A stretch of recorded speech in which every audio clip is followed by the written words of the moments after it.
Hello दोस्तों, स्वागत है आपको मेरे YouTube channel Anvi Hindi story TV पर। दोस्तों, आज हम जो कहानी आपके लिए लेकर आए हैं उस कहानी का शीर्षक है उल्टे पैर ससुराल चली जा। तो चलिए दोस्तों, वीडियो को स्टार्ट करते हैं।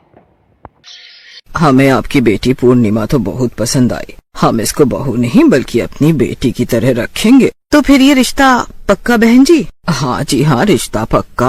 आप तो बस अगले महीने शादी की तैयारी करिए। अंकुर बेटा, तुम्हें रिश्ता पसंद तो है ना? अरे चुप रहिए जी, आप कुछ भी बोलने लगते हैं। अंकुर क्या बोलेगा? मैंने रिश्ता तय कर दिया है, मतलब बात पक्की। अरे भाग्यवान, मैं तो पिछले 27 साल से चुप ही हूँ। आज सोचा बेटे का ब्याह की बात है तो कुछ बोल लूँ। हाँ, इसी बीच अंकुर और पूर्णिमा की आंखें चार हुई। एक नजर एक दूसरे को देखने के बाद दोनों ने शर्म से नजरें झुका ली और अगले ही महीने बड़ी ही धूमधाम से दोनों की शादी हो गई। लाल जोड़े में सजी पूर्णिमा घर में प्रवेश करने के लिए चौखट पर खड़ी थी। तभी सास अपनी बड़ी बहू को आवाज लगाते हुए, अरे बड़ी बहू, और कितनी देर लगाएगी आरती की थाल लाने में? पैरों में मेहंदी लगा रखी है क्या, जो रेंग रेंग करा रही है? जैसी तेज तेरी जुबान चलती है वैसी तेज चाल भी तो रखा कर। वो माँ जी, दिया बुझ जाता है इसीलिए आराम से आ रही थी। अरे बस बस, अपनी कैंची सी जबान बंद रखो। इतनी भी अकल तुम्हारे घर वालों ने नहीं दी कि बड़ों से जुबान नहीं लड़ाते हैं।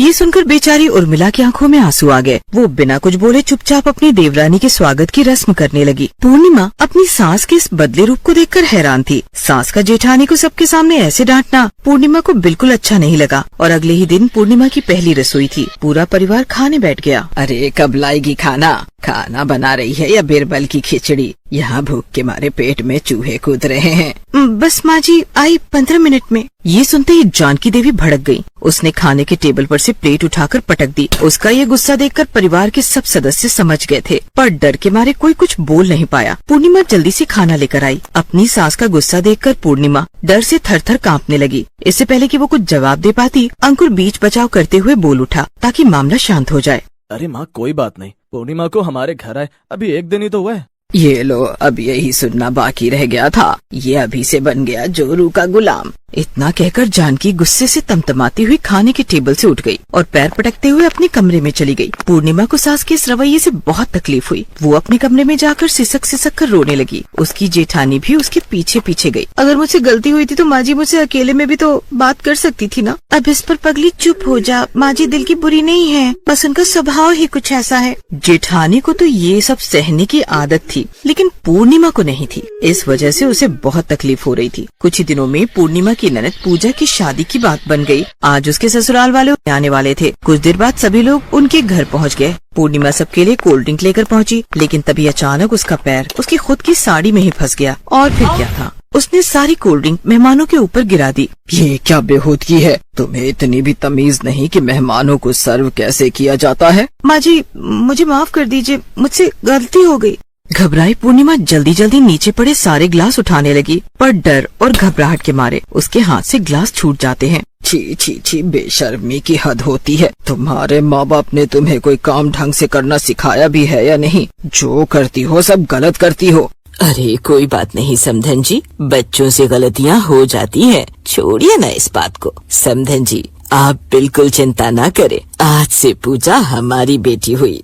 ये सब सुनकर अपनी बहुओं को हर बात पर ताना मारने वाली कड़क जानकी की आंखों में सच में आंसू आ गए। आते भी क्यों ना, वही उसकी इकलौती बेटी अब दूसरे के घर जो जाने वाली थी। 2 महीने बाद ही बड़ी धूमधाम से पूजा की शादी हो गई। कुछ दिनों तक तो पूजा के घर में सब कुछ ठीक ठाक रहा, पर अचानक से सब कुछ बदल गया। एक रोज, अरे सुनती हो क्या, जरा मेरे और अपने ससुर जी के लिए जल्दी से गर्मा गर्म चाय और पकौड़े बना कर लाना। जी माँ जी, अभी लाई। पूजा ने कभी अपने मायके में काम नहीं किया था, इसलिए घर के कामों में वो बहुत परफेक्ट नहीं थी, पर फिर भी जल्दी जल्दी अपनी सास के लिए वो चाय और पकौड़े बनाकर उनके पास पहुँच गई। पर जैसे ही सास ने मुंह में एक पकौड़ा डाला, हे राम, इतनी ज्यादा मिर्ची, पागल लड़की, तुम्हें कोई काम वाम करना आता है या नहीं? सारा डब्बा ही उंडेल दिया क्या मिर्च का? माँ जी मुझे माफ कर दीजिए, गलती हो गई। अरे खड़ी खड़ी मेरा मुंह क्या ताक रही है, जल्दी से पानी लेकर आ। जल गया, मेरा मुंह तो जल गया।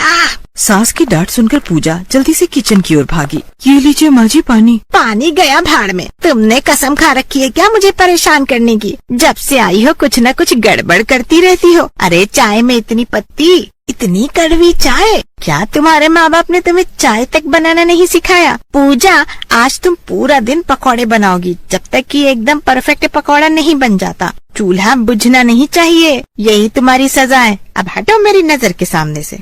सुधा इतनी जोर से चिल्ला रही थी कि पूजा का मन बहुत दुखी हो गया। वो सुबकते हुए वहाँ से चली गई और पकौड़े बनाने लगी। अब अक्सर बात बात पर उसकी सास उसे डांट लगा देती। पूजा इन सब से काफी परेशान हो जाती और थक हार कर वो एक रोज अपने मायके आ गई। अब उसका व्यवहार अपनी भाभीियों के लिए पहले से काफी बदल गया था। 1 महीना कब बीत गया किसी को पता ही नहीं चला, लेकिन आज पूजा को अपने ससुराल से आए हुए महीना भर हो गया था। क्या बात है पूजा, वहाँ सब ठीक तो है ना? मेरा मतलब इतना समय बीत गया, अभी तक तुम्हें तुम्हारे ससुराल से कोई लेने नहीं आया? भाभी, वो बात ये है कि पूजा सारी बात अपनी भाभीियों को बताती है। इसका मतलब ननद जी, आप अपने ससुराल के काम से परेशान होकर यहाँ आई हैं? काम और अपनी सास के ताने। उसकी ये बात जानकी सुन लेती है। क्या तू अपने ससुराल वालों से परेशान होकर यहाँ आई? देख पूजा, चाहे बेटी हो या बहू, वो अपने ससुराल में ही अच्छी लगती हैं। इसलिए तू अभी के अभी उल्टे पाँव ससुराल लौट जा। नहीं माँ जी, मैं वहाँ नहीं जाऊंगी। मेरी सास बात बात पर खरी खोटी सुनाती है। जरा सी गलती हो तो राई का पहाड़ बना देती है। अगर मैं कुछ और दिन वहाँ रही ना तो पागल ही हो जाऊंगी। अरे जितना काम मैंने पूरी जिंदगी में अपने मायके में नहीं किया, उतना 2 महीनों में अपने ससुराल में कर दिया। फिर भी वो लोग मुझसे खुश नहीं होते। नहीं, ऐसा नहीं कहते पूजा। देख, नई नई शादी है, थोड़ा वक्त तो लगेगा न समझने में, लेकिन धीरे धीरे सब सीख जाओगी तुम। हाँ, इसलिए मैं कल ही तेरे ससुराल वालों को फोन करके यहाँ बुलाती हूँ। उन्हें ठीक से समझा भी दूंगी। अगले दिन पूजा के ससुराल वाले उसके मायके आते हैं। बहू, खाना जल्दी से लेकर आओ। सास सुमित्रा की बात सुनकर पूर्णिमा दौड़ी दौड़ी उनके पास आ गई। ये क्या, खाना कहाँ है? माँ जी, अभी खाने में कुछ और देर लगेगी। रोटी बनानी बाकी थी, अचानक गैस खत्म हो गई। बहाने मत बनाओ। सब जानते हैं कि तुम्हें मेरी बात की कोई परवाह ही नहीं रहती। तुम्हें तो मेहमानों के सामने हमारे घर की बेइज्जती करवानी थी ना। माँ जी, मुझे माफ कर दीजिए। पूजा के परिवार वाले ये सब देख सुन रहे थे। इसके बाद जानकी ने पूजा की सास से कहा, देखिए बहन जी, मेरी पूजा ने कभी घर का काम नहीं किया और अब वो वहाँ कर भी रही है, तो ये बड़ी बात है। और काम कौन सा कोई पेट से सीख कर आता है, इंसान तो धीरे धीरे सब सीख ही जाता है ना। और यूँ सबके सामने आप उसे 10 बातें सुनाएंगी तो उसे बुरा ही लगेगा ना। बस यही बात मैं जानकी बहन आपको समझाना चाहती हूँ। जैसा व्यवहार आप दूसरों की बेटियों यानी अपनी बहुओं के साथ करती हो, आज जब वही सब आपकी बेटी के साथ होने लगा तो आपको बहुत बुरा लगा। इसलिए मैंने ये सब जानबूझकर किया। अब जानकी को अपनी गलती का एहसास हो जाता है। मैंने अपनी दोनों बहुओं के साथ जो किया वैसा किसी के साथ नहीं होना चाहिए। अब मैं हर किसी को बराबर और प्यार से रखूंगी। पूरा परिवार मुस्कुराते हुए जानकी की बात सुनकर खुश होता है। दोस्तों, अगर आपको मेरी यह कहानी पसंद आई हो तो मेरी वीडियो को लाइक कीजिए, चैनल को सब्सक्राइब कीजिए और कमेंट करके ज़रूर बताइएगा यह कहानी आपको कैसी लगी, ताकि ऐसी ही कहानियाँ रोज़ाना हम आपके लिए लाते रहें और आपका मनोरंजन करवाते रहें। धन्यवाद।